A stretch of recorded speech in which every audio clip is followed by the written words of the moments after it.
Hi guys, I'm just going to do a quick video on double kettlebell swings. It kind of applies to normal single kettlebell swings too, but it's just something I've sort of noticed, particularly when we're doing doubles. So one of the differences between double kettlebell swings and singles is the stance. You need a slightly wider stance just to open your feet out a wee bit to make room for the kettlebells. But what that also does, it incorporates the glutes here more at the side of the hips, whereas single bells hammers the hamstring. Glutes too, but the hamstrings take a bit of a more direct hit.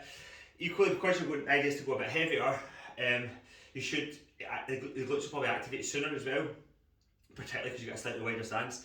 But the one thing I want to try and make everyone try and be aware of is the nature of the movement should be really power based, and I think sometimes the common mistake is it can become a bit passive, right? So when it's passive, it kind of looks, whether it's single or doubles, it kind of looks a bit like this, and it's a sort of like, it's a full range swing, but it's, you're leaning back and almost pushing through the hips like this.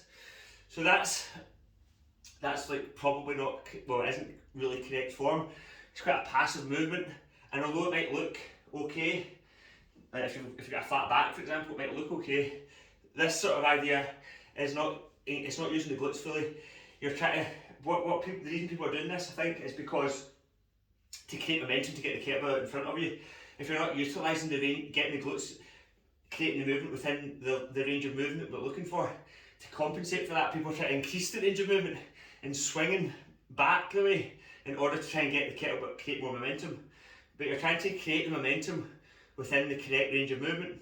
Okay, so that's I think this is why a lot of folks not a lot of folk, but sometimes, especially when you tire, this sort of happens. You end up sort of swinging back and forward a wee bit because you're not utilising the glutes and hamstrings effective enough and quickly enough and powerfully enough to create the range you need, and to create the momentum you need within the acceptable range. Otherwise your lower back will start to get sore if you start swinging back and pushing through like that.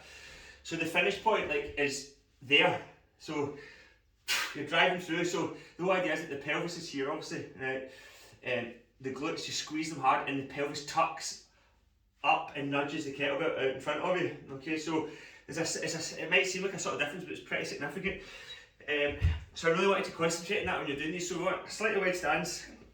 Okay, I'll do a few from the front and the side, but try and really focus on like driving the hips. There should be a sort of like, it's almost like you're putting braking forces, using your glutes to propel the movement, but also using your glutes and core to then brake suddenly here as opposed to here. Okay, and you'll feel it's much more effective for your bum muscles that way. Okay, so the swings should be like there. I'll do a few from the side, just so you can see what I mean. I'll do a few dodgy reps first to show you the difference. Hopefully you can see the difference. So this is a more passive version, which may lead to a bit of back pain because you feel you need to swing back to create more forward momentum. Okay, so like that. So my back isn't rounding right through the thoracic, but there's not a lot of power there, and I'm having to do this to try and get the kettlebells through. Okay, so that's how not to do it. But what we're looking for is much more of a, like, grip the ground with your toes, really squeeze the bum hard to nudge the bells out. In fact, so I'm so out of breath. I've just finished eccentric squats, and they are, as you know, hellish. I'm about 6 weeks behind you guys. I've not moved on to the normal reps yet. So a few reps normally, okay. Start off with the bells a couple inches in front of you. So you just need to then, from here, pull them back. Okay, so that's your stop point. See where the hips are stopping? There.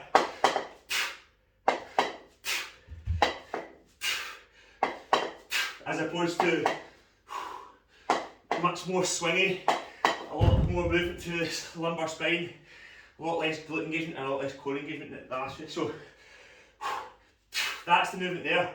Really powerful, swift movement, and the bells will literally jump out and up because you're nudging them out using the bum muscles. Okay, woo. Hopefully that makes sense.